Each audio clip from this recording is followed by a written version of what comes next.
ADMS chain marketing మోసాలు ఇప్పుడు ఒక్కొక్కటిగా బయటకు వస్తున్నాయి. బిగ్ టీవీ కథనాలతో బాధితులు బయటకు వస్తున్నారు. ఏడీఎంఎస్ స్కీమ్ లో చేరి మోసపోయామని బాధితులు చెప్తున్నారు. నిందితులను విరుద్ధంగా ఇటు ఏడీఎంఎస్ అడ్వాన్స్ కట్టించుకున్న రసీదులు వెలుగులోకి వచ్చాయి. అడ్వాన్స్ గా చెల్లించిన మొత్తం తిరిగి ఇవ్వమంటూ ఏడీఎంఎస్ మెలికపెడుతోంది. వాహనం బుక్ చేసి క్యాన్సిల్ చేస్తే అడ్వాన్స్ అమౌంట్ మొత్తాన్ని కూడా ఇతర కంపెనీస్ తిరిగి చెల్లిస్తూ ఉంటే ఇటు ఏడీఎంఎస్ మాత్రం అలా కాదని చెప్తుంది. అడ్వాన్స్ డబ్బులు వెనక్కి ఇవ్వమంటూ రెసిప్ట్ మీద ప్రింట్ చేసి మరీ ఇస్తున్న విషయం వెలుగులోకి వచ్చింది. బైక్ కొనుక్కున్నా పర్వాలేదు, చైన్ సిస్టమ్ మాత్రం ఇటు జనాన్ని చేర్పిస్తే చాలని ఏడీఎంఎస్ ప్రతినిధులు చెప్తున్నట్లుగా పలువురు తెలిపారు.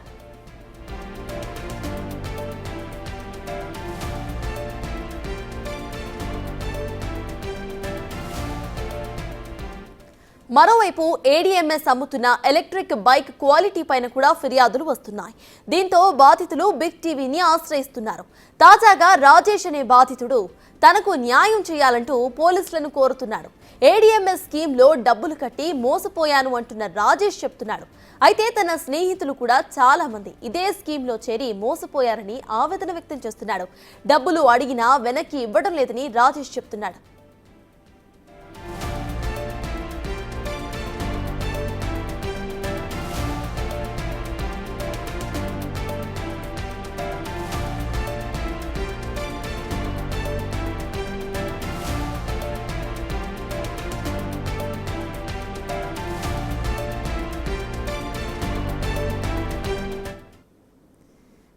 దీనిపై మరింత సమాచారాన్ని మా ప్రతినిధి సురేష్ అందిస్తారు.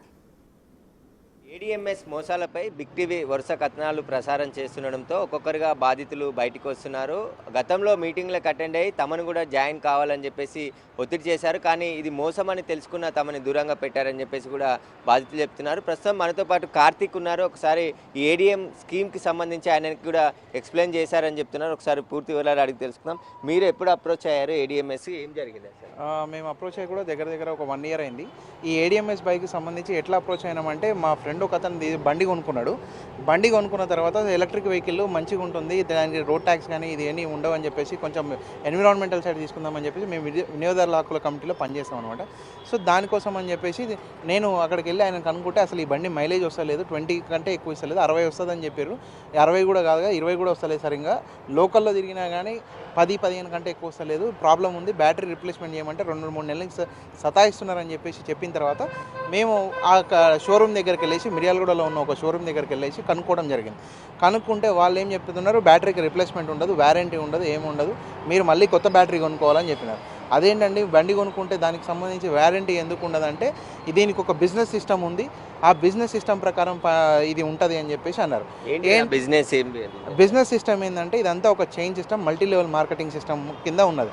అది ఎట్లా చెప్పినాడంటే, మాకు ఫస్ట్ 15,000 రూపాయలు బుకింగ్ అమౌంట్ కట్టాలి, మీకు బుకింగ్ అమౌంట్ కట్టగానే ఒక లాగిన్ ఐడి పాస్వర్డ్ ఇస్తాము, ఆ లాగిన్ ఐడి పాస్వర్డ్లో తీసుకున్న తర్వాత మీరు ఇద్దరిని రిఫర్ చేయాలి, జాయిన్ చేస్తే ఇద్దరికి ఫస్ట్ మీరు జాయిన్ చేసిన తర్వాత 15,000 మనం కడతాం కదా, ఇద్దరిని జాయిన్ చేయగానే రిఫరల్ ఐడి ఇచ్చిన తర్వాత మనం ఇచ్చినందుకు ఒక్కొక్క రిఫరల్ ఐడికి 5,000 వస్తాయి, ప్లస్ మీరు ఒక జత చేసినందుకు 3,000 రూపాయలు వస్తాయి. తర్వాత నుంచి నెక్స్ట్ పేరు అంటే మళ్ళీ జతలు చేస్తుంటే మీకు ప్రతి జతకి 3,000 రూపాయలు వస్తుందని చెప్పేసి చెప్పినారనమాట. ఇట్లా జాయిన్ చేసుకుంటూ పోతూనే ఉండాలి అని చెప్పినారు. నాకు ఆ విషయంలో డౌట్ వచ్చింది, ఇట్లా ఎన్ని రోజులు జాయిన్ చేయాలి, ఎంతవరకు జాయిన్ చేయాలని చెప్పేసి అడిగినాను. మీరు ఎంతవరకు అవసరం లేదండి, 10,000 జతలు చేయాలి, 10,000 జతలు అంటే దగ్గర అటు ఇటు కలిపితే 40,000 మంది, దగ్గర 40,000 మంది దాదాపుగా మనం జాయిన్ చేస్తే 10,000 మందిని జతం చేస్తే మనకు ఒక 3 కోట్ల రూపాయల ఇన్కము, తర్వాత జాగ్వర్ కారు ఇస్తారని చెప్పారు. దాంతోపాటుగా మళ్ళీ మన రిటైర్మెంట్ ప్రకటించి, నేను 50 ఏళ్ళు ఉండని, 30 ఏళ్ళు ఉండని, 25 ఏళ్ళు ఉండని, మనకు రిటైర్మెంట్ ప్రకటించి 3 తరాలు, మా నెక్స్ట్ 3 తరాలు సరిపోను, కంపెనీ నుంచి 1% షేర్ ఇస్తామని చెప్పేసి చెప్పినారు. అంటే ఇండియాలో చైన్ సిస్టమ్ అనేది బ్యాన్ ఉంది, అలాంటిది ఎవరు కూడా చేయొద్దు అని చెప్పేసి చట్ట ప్రకారం. కానీ ఇక్కడ మీరు అడిగినప్పుడు వాళ్ళు ఏం చెప్పారు దీనికి సంబంధించి? మాది డైరెక్ట్ సెల్లింగ్ ఇండస్ట్రీ అని చెప్తున్నారు. నేను అడిగిన డైరెక్ట్ సెల్లింగ్ అంటే నేను రిఫర్ చేయాల్సిన అవసరం లేదు కదండి, ఇంత కింద జాయిన్ చేయాల్సిన అవసరం లేదు కదా, నేను కూడా చదువుకున్నాను. డైరెక్ట్ సెల్లింగ్ ఇండస్ట్రీ అంటే డైరెక్ట్ కంపెనీ ఎవరితో ఉంటే కొనుక్కుంటే ఉంటుంది, లేకపోతే ఒక స్టోరో లేకపోతే అక్కడికి పోయేసి నేనే డైరెక్ట్ కొనుక్కుంటే ఉంటుంది. మరి ఇప్పుడు బుకింగ్ అమౌంట్ ఉన్నారు కదా, మేము క్యాన్సిలేషన్ చేసుకుంటే డబ్బులు రిటర్న్ ఇస్తారా అన్నాం. అట్లా క్యాన్సిలేషన్ చేసుకుంటే డబ్బులు రిటర్న్ ఇవ్వము మీకు అంటే, మరి మోటార్ వెహికల్ యాక్ట్ అనేది ఒకటి ఉంది కదండి, దాని ప్రకారం మరి 1000 2,000 కట్ చేసుకొని ఇవ్వాలి కదా అని చెప్పిన. 1000-2000 కట్ చేసుకొని ఇవ్వాలి కదా, మిగతా అమౌంట్ ఇవ్వాలి కదా అంటే లేదు మేము ఇవ్వము, మా దాంట్లో సిస్టమ్ అట్లనే ఉంటుంది, మా ప్రాసెస్ ఇట్లనే ఉంటుంది అని చెప్తున్నారు. అదే విషయం. ఇప్పుడు ఈ చైన్ సిస్టమ్ బిజినెస్ ఎక్కువగా రూరల్లో టార్గెట్ చేశారు కదా, మీ స్నేహితులు కుటుంబ సభ్యులు వీళ్ళని కూడా చేయమని చెప్పారా? అవును. అంటే మా స్నేహితులు ఒకళ్ళు కాదు, చాలామందికి ఇది గ్రౌండ్ లెవెల్లో అప్రోచ్ అవుతుంది. ఇది 1 ఇయర్ నుంచి మేము రీసెర్చ్ అంటే ఎవరెవరు అప్రోచ్ అవుతున్నారు, ఇట్లా షోరూమ్స్ కూడా చాలా వరకు ఓపెన్ అవుతున్నాయి, దానికి కూడా బ్యాటరీ ప్రాబ్లమ్స్ ఉన్నాయని చెప్పేసి ఇక్కడ ఐడిఏ సూరారంలో ఒక రాజ్ క్లాసిక్ ఫుడ్స్ అనే ఒక కంపెనీ ఉందండి. సుకేష్ గుప్తా అనే వ్యక్తికి మేము అక్కడ దాకా అప్రోచ్ అయ్యాను. ఆయన ఏం చెప్పాడంటే మెదక్ తుఫాన్లో మాది ఉన్నది అని చెప్పేసి ప్లాంట్ ఉందని చెప్పినాడు. అక్కడ కూడా అసెంబుల్డ్ పార్సెల్ తప్ప డైరెక్ట్ మ్యానుఫ్యాక్చరింగ్ యూనిట్ అనేది లేదు, కర్ణాటకలో ఉందని తెలిసింది. మేము కర్ణాటక దానికి వెళ్ళలేదు, ఓన్లీ అక్కడ వరకు వెళ్ళాం. మీరు చెప్పండి, మీరు వెళ్ళిరా ఈ మీటింగ్కి వెళ్ళి ఏం చెప్పారు మీకు? నేను ఒక 6 నెలల క్రితం నేను మీటింగ్కి వెళ్ళాను. మీటింగ్కి వెళ్తే నార్మల్గా ఇట్లా జాయిన్ అవ్వండి బాగుంటుంది, ఒక 15,000 కట్టండి, మీరు కట్టిన తర్వాత ఒక ఇద్దరిని జాయిన్ చేయండి, ఇద్దరిని జాయిన్ చేస్తే మీరు కట్టిన అమౌంట్ మీకు రిఫండ్ అయిపోతుంది, మళ్ళీ ఆ ఇద్దరు ఇంకో ఇద్దరిని చైన్ సిస్టమ్ చేసుకుంటే మీ అమౌంట్ అనేది కాకుండా మీకు ఒక 100 మందిని చేసిన అనుకో మీకు డబల్ ట్రిపుల్ ఇంకా చాలా ఫ్యూచర్లు ఉంటుంది, మీరు టూర్ వెళ్ళొచ్చు, గోవా, దుబాయ్, యూరోప్ ఇలాంటి ట్రిప్ వెళ్ళొచ్చు. అట్లా మీరు 100,000 మంది 1,000 మందిని మీరు జాయిన్ చేస్తే మీరు చాలా ఫ్యూచర్ ఉంటుంది, చాలా మందికి మన లైఫ్ ఇచ్చినట్టు ఉంటుందని చెప్పారు నాకు.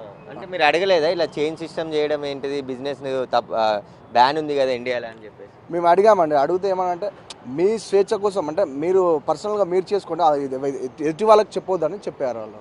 అట్లా అంటే ఎంత కట్టమన్నారు మిమ్మల్ని? 15,000 రూపాయలు కట్టమన్నాడు మమ్మల్ని. అట్లా మొత్తం జాయిన్ అయిన ప్రతి ఒక్కరు కూడా జాయిన్ అయిన వాళ్ళు ప్రతి ఒక్కరు 15,000 రూపాయలు కట్టమని చెప్పారు. అట్లా అండి. ఏంటంటే ఫైనాన్షియల్ ఫ్రీడమ్ మీరు ఎవరి మీద డిపెండ్ అవ్వకుండా లక్షల కోట్ల రూపాయలు సంపాదించవచ్చు అనే ఉద్దేశంతో ఈ మల్టీ లెవెల్ మార్కెటింగ్ స్కీమ్ అనేది ప్రవేశపెట్టినారు. కానీ పైకి చెప్పడం వల్ల మాత్రం ఏంటంటే మేము ఓన్లీ బైక్కి సంబంధించి మాట్లాడుతున్నామని చెప్తున్నారు. నేను అక్కడ అడగడం కూడా జరిగిందనమాట. వాళ్ళ కంపెనీ వాళ్ళని ఎవరైనా గట్టిగా మనం అడిగినాం అనుకోండి, ఇది మల్టీ లెవెల్ మార్కెటింగ్ కదా, చైన్ సిస్టమ్ కదా అని అడిగినాం అనుకోండి, నెక్స్ట్ మీటింగ్ నుంచి మనకు పిలుపు రాదు, అక్కడి నుంచి మనల్ని పిలువరు, మనకి ఎవరిని కూడా ఆ టీంలో ఉన్న వాళ్ళు ఎవరిని కూడా మనల్ని అప్రోచ్ అవ్వనియారు.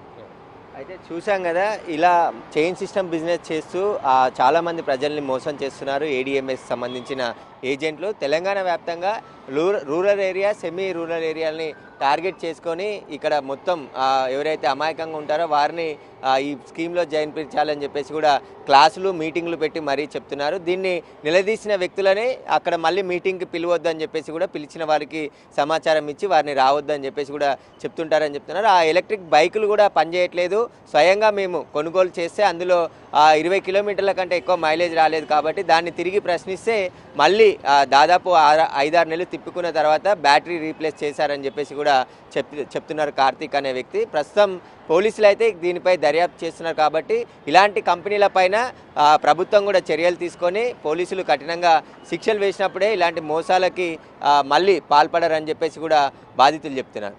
కెమెరామెన్ నరసింహతో సురేష్, బిగ్ టీవీ, హైదరాబాద్.